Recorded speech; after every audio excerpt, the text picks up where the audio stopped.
If you need to make a background transparent in Photoshop, you are in the right place. In this quick guide, I'm going to show you the fastest way to remove a solid or busy background and keep your subject clean and ready to export with transparency. This is perfect for product photos, profile images, thumbnails, graphics, and anything else where you want that clean cutout look. If this helps, make sure to hit like and subscribe for more faster Photoshop. Alright, let's jump straight into it. First, open your image in Photoshop. On the right side, look at the Layers panel. If your image is locked and you see a padlock icon, click that lock once to unlock the layer. Photoshop will usually convert it into a normal editable layer. This matters because if the layer stays locked, deleting the background can behave the wrong way and fill it with a solid color instead of true transparency. Now, to stay safe, duplicate the layer before making any changes.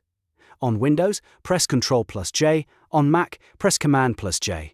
This creates a copy of your image, so you always have a backup underneath in case you want to undo or compare later. Next comes the fast part. Photoshop has a modern selection engine that can usually remove the background in just a second or two.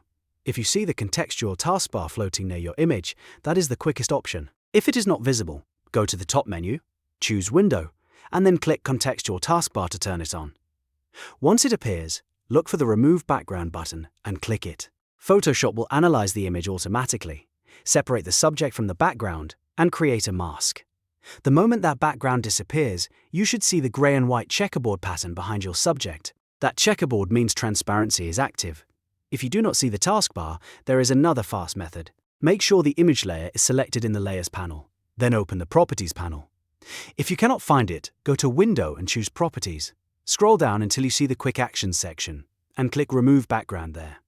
Photoshop will do the same thing and generate a mask for you. Once the background is removed, do a quick cleanup pass. Sometimes the automatic selection misses a small edge, cuts off part of your subject, or leaves a little bit of background behind. That is totally normal, and it is easy to fix. In the Layers panel, click directly on the black and white mask thumbnail next to the image thumbnail. This tells Photoshop that you want to edit the mask, not the image itself. Then select the Brush tool by pressing B on your keyboard. Use a soft brush for smoother edges. If you want to bring back something that got hidden, paint with white on the mask.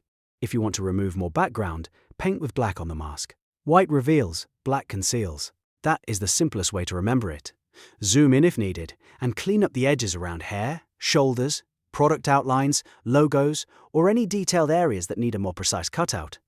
This step only takes a few extra seconds, but it can make your result look much more professional. Now for the most important part, export it correctly. If you save your file as a JPEG, Photoshop will not preserve transparency. It will usually flatten the image and fill the transparent area with a solid background color, often white. So if you want to keep the transparent background, export as a PNG. Go to File, then Export, then click Quick Export as PNG. Choose your folder, name your file, and save it. PNG supports transparency, which means your subject will keep that clean cutout with no background behind it. And that is it. In just a few steps, you can make any background transparent in Photoshop, clean up the edges, and export it the right way without losing transparency. If this video helped you out, make sure to like the video and subscribe for more fast, practical Photoshop tutorials. Thanks for watching, and I'll see you in the next one.